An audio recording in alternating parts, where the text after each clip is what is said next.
Why hello there you sexy bees, VatiWah here, and welcome to another episode of Skyrim mods, Boobs and Lubes. In the previous episode, I hid out in my underground vault to wait for things to get warmer on the surface. Unfortunately, I ran out of food and I had to eat all the inhabitants of this place and also a few of my followers. Yes, quite unfortunate indeed. Eating all the bodies, actual cannibal Shia LaBeouf. I ate Mora because, well, I read her body 50 times and I got pretty bored of her. I ate Katone based on everyone's comments from the previous episode. It seems like she's the least liked.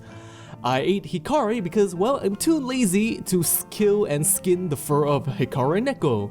Anyways, I think we should maybe leave the vault because I believe it has gotten warmer at the surface. Haha, yes, I think the snow has retreated, so let's take a look around to see what has changed, what's different. Ho ho ho, what a wonderful view. Oh yes, the ground looks fabulous. Vivid Landscapes Woods by Hein84 enhances the forest floor with terrain parallax supporting textures. We will be comparing Vivid Landscapes with Skyrim HD 2K textures.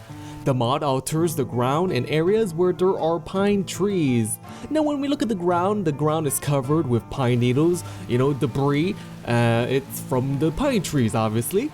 And since things decay on the ground, there are plenty of what looks to be poisonous mushrooms and possibly lichen on the forest ground. There are also various areas where there are some greenery with some colorful flowers. Now the colorful flowers is much more better than the plain white flowers that you see in the Skyrim HD 2K textures or even the vanilla textures. Now the mod is available in 1K, 2K and 4K textures, and we are looking at the 4K texture. Now I think the goats are going to hallucinate if they eat those mushrooms, and they're probably gonna hallucinate about giants. Giant by Kahuan overhauls the textures of a giant skin and outfit. The giant uses 4K textures, which is great because 4K textures is awesome in any case. The gray skin now has kind of a grainy, bumpy look to them. The body modifications like the pattern bumps looks fabulous along with the veins on the arms. The feet and hands certainly does look pretty good for being out in the wild all the time with dirt underneath the nails. Yes, he needs to get those cleaned. The head has also gotten a facelift with improvements to the ears and facial areas. Now I think he should maybe get facials more often. I'm just joking guys. Okay, so the most noticeable improvement with the armor is the fur. Now the fur is as best as it can be for Skyrim. This is just great looking for fur. Now the leather textures is decent, although it does kind of look kind of blurry in some places. And overall, it's a welcoming improvement to a monster. Now I kind of wonder if everything on a giant is giant, if you know what I mean.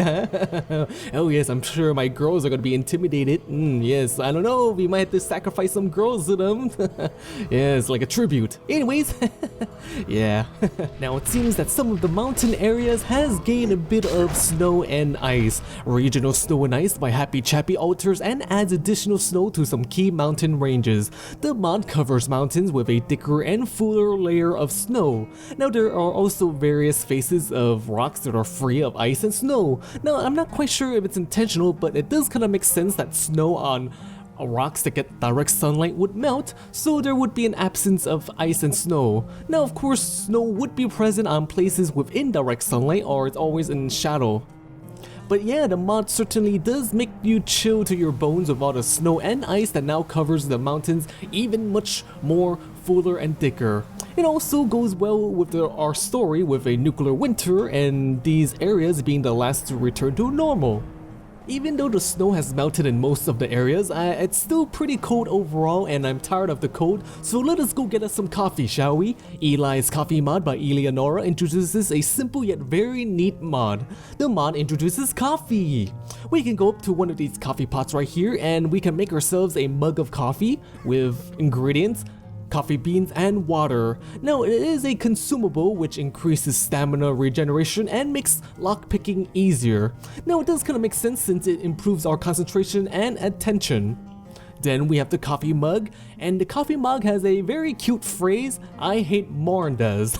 Oh yes, and inside the coffee mug we have foamy coffee on the surface. Yes, it looks very great, it looks very yummy. Even though I prefer tea over coffee, this looks great. And I hate morn does too. Uh-oh. Sounds like somebody's got a case of the Mondays. The coffee mug and pot can be found around a fire pit in various inns, player homes, and places where you eat. Overall, it's a very cute mod, I like it.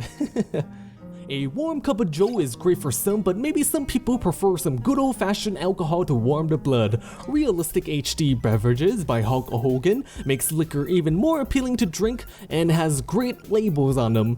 Now we first have the Nord Mead, and now on the label it has a keg on the left and a honeycomb on the right, and on the bottom it kind of says Nord Recipe, Nord Flavor. Oh yes. Now I do love the age paper with the rips and creases and discoloration, it shows the age. And then we have mead with juniper berry, with a picture of juniper berries at the bottom. Now next we have the ale. Now the ale doesn't really have a label on it, which is odd. However, there is instead the word strong etched into the glass bottle. Next we have the Argonian ale, which must be super strong and must be even stronger than ale. The label has a image of an Argonian, of course. The last bottle we're taking a look at is the Frostbite Venom. Now I don't know if you want to drink this. The label says Frostbite Venom with skull and bones and a frostbite spider at the corners. Now it does seem to be cruelly taped at the corners as well. Now if you are going to be drinking, you might as well drink the best stuff, and with all these body warming drinks, it's still pretty cold, especially if we're wearing something like this and this. So let's wear something else, shall we? Alright. Barbarian Steel Armor by Steel Feathers looks like an outfit that is great for protecting us from the elements. It looks like an armor that a Nordic or Germanic tribe would wear, and it looks quite sexy for a tribal outfit. Now it's kind of similar to what Forsworns would wear. The Barbarian outfit has several looks to it. There is a steel helmet with antlers that offers pretty good full face protection, head protection, and then there is a hood which offers much more freedom and it's more light. And then you can wear a fur cloak that covers the top part of our chest, or we can leave our chest exposed and enjoy a nice chilly breeze, maybe get some goosebumps in the process. The Barbarian armor is compatible with any body type and is weight slider compatible. It's just like an outfit that a survivalist would wear with a hybrid of steel, leather, and fur working together to offer the best protection against the harsh environment and against any hostiles or enemies. It is compatible for both male and female. Now the male version, it lacks a bra obviously, and the piece of armor around the waist extends above the belly button. But we don't really care about the male version. Pfft, who cares about it?